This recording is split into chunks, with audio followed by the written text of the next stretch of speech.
Mengunjungi tembok besar Cina mungkin adalah salah satu impianmu. Tapi siapa sangka, di balik megahnya bangunan yang masuk dalam 7 keajaiban dunia ini, ternyata menyimpan fakta mengejutkan dan sisi gelap yang mungkin bisa membuat kamu mengurungkan niat untuk mengunjunginya. Mau tahu seperti apa? Yuk, langsung disimak sampai habis. Tembok yang memiliki panjang hingga 8.000 km ini dibangun secara bertahap dari abad ketiga sebelum Masehi hingga abad ke-17 Masehi di perbatasan utara. Dibangun sejak periode dinasti Qin, dinasti Han, dan dinasti Ming dengan tujuan yang sama, yaitu sebagai proyek benteng pertahanan militer Kekaisaran Tiongkok. Makanya, selain sebagai bangunan terpanjang yang pernah diciptakan manusia, tembok ini sekaligus menjadi proyek militer terbesar yang pernah dibuat manusia. Tapi sebenarnya ada beberapa teori mengenai alasan dibangunnya tembok raksasa ini. Ada pakar yang mengatakan, tembok ini sengaja dibangun untuk membatasi wilayah-wilayah perkotaan dan perumahan. Lalu ada pula teori yang mengatakan bahwa tujuannya sebagai batas kepemilikan lahan, penanda perbatasan, dan jalur komunikasi untuk menyampaikan pesan. Tembok ini sebenarnya tidak panjang terus-menerus, tetapi merupakan kumpulan tembok-tembok pendek yang mengikuti bentuk pegunungan Tiongkok Utara. Setelah pemerintah Republik Rakyat Tiongkok melakukan investigasi secara akurat, diumumkanlah pada tanggal 18 April 2009 bahwa tembok raksasa yang dikonstruksikan pada periode dinasti Ming ini memiliki panjang mencapai 8.851 km.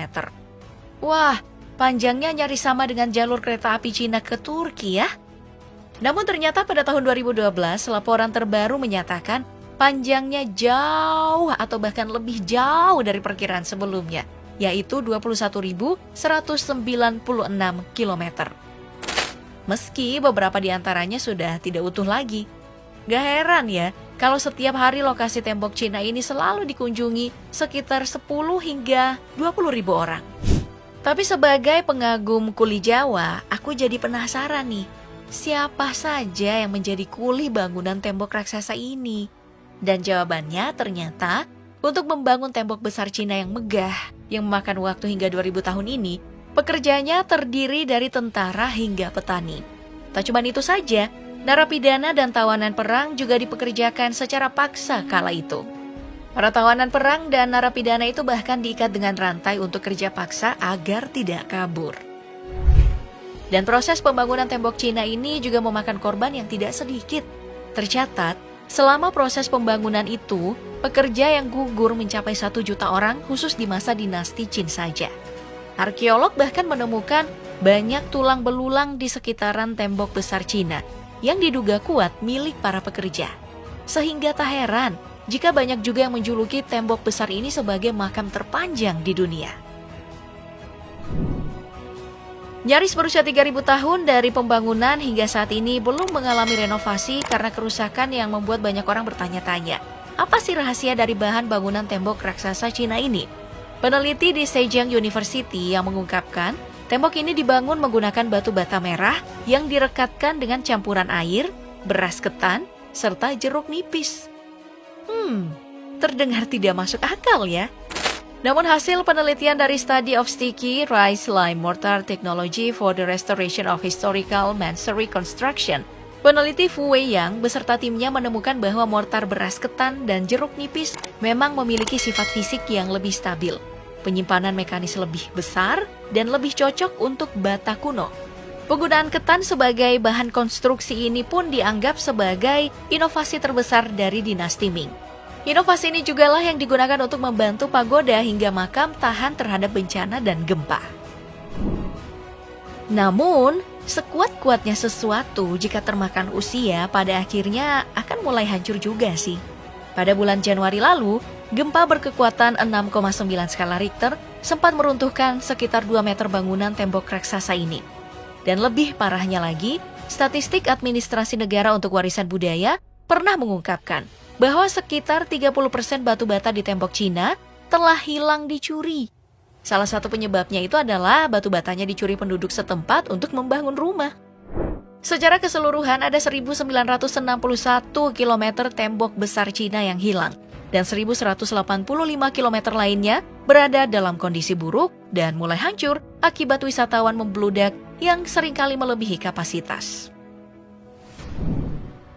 Selain itu, tembok ini juga sering disebut-sebut sebagai salah satu bangunan buatan manusia yang bisa terlihat dari ruang angkasa dengan mata telanjang saking besarnya. Klaim ini pertama kali muncul di tahun 1754 dalam memoir Dr. Inggris William Stukeley.